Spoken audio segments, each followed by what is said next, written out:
Channel भक्ति ज्ञान में। आज नवरात्रि का छठा दिन है, इसलिए आज हम सुनेंगे माँ कात्यायनी की कथा।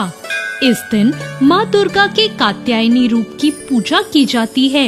कहा जाता है कि माँ कात्यायनी की पूजा करने से व्यक्ति को अपनी सभी इंद्रियों को वश में करने की शक्ति प्राप्त होती है। धर्मशास्त्रों के अनुसार माँ कात्यायनी ने ऋषि कात्यायन के घर पुत्री के रूप में जन्म लिया था। इसी कारण माता का नाम कात्यायनी पड़ा। देवी माँ के इसी स्वरूप ने महिषासुर नाम के दानव का वध किया था, इसलिए माँ कात्यायनी को महिषासुर मर्दानी के नाम से भी जाना जाता है।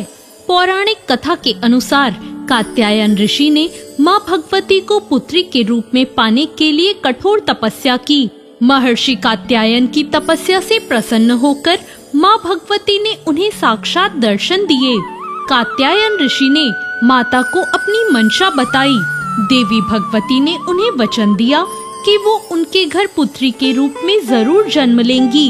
और फिर जब तीनों लोक पर महिषासुर नामक दैत्य का अत्याचार बढ़ गया और सभी देवी देवता उससे परेशान हो गए, तब त्रिदेव ब्रह्मा, विष्णु और महेश जी के तेज से माता ने महर्षि कात्यायन के घर जन्म लिया। इसीलिए माता के इस स्वरूप को कात्यायनी नाम से जाना जाता है।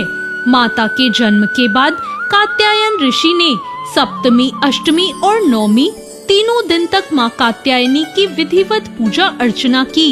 इसके बाद माँ कात्यायनी ने दशमी के दिन महिषासुर नामक दैत्य का वध करके तीनों लोकों से उसके अत्याचार को खत्म कर दिया। माता कात्यायनी का शरीर सोने की तरह सुनहरा और चमकदार है।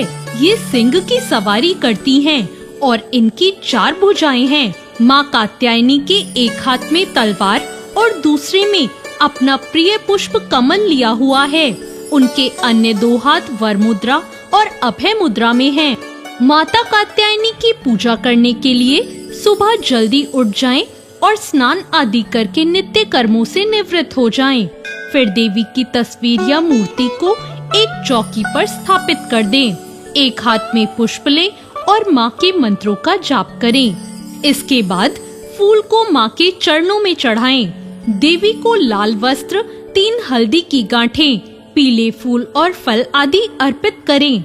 माँ कात्यायनी को शहद का भोग लगाएं। इससे माँ कात्यायनी प्रसन्न हो जाती हैं। इसके बाद दुर्गा चालीसा का पाठ करें। माँ के मंत्रों का जाप करें, उनकी स्तुति करें। माँ कात्यायनी की स्तुति करने के लिए या देवी सर्वभूतेषु माँ कात्यायनी रूपेण संस्थिता नमस्तस्यै नमस्तस्यै नमस्तस्यै नमो नमः मंत्र का जाप करें। सच्चे मन से जो कोई भी माता की पूजा अर्चना करता है, उसके जीवन में आने वाली सभी बाधाएं दूर होती हैं। माँ को सुगंधित पुष्प अर्पित करने से शीघ्र विवाह योग बनते हैं और साथ ही प्रेम संबंधी बाधाएं भी दूर हो जाती हैं। तो ये थी माँ कात्यायनी की कथा। आपको ये कथा कैसी लगी? कमेंट करके जरूर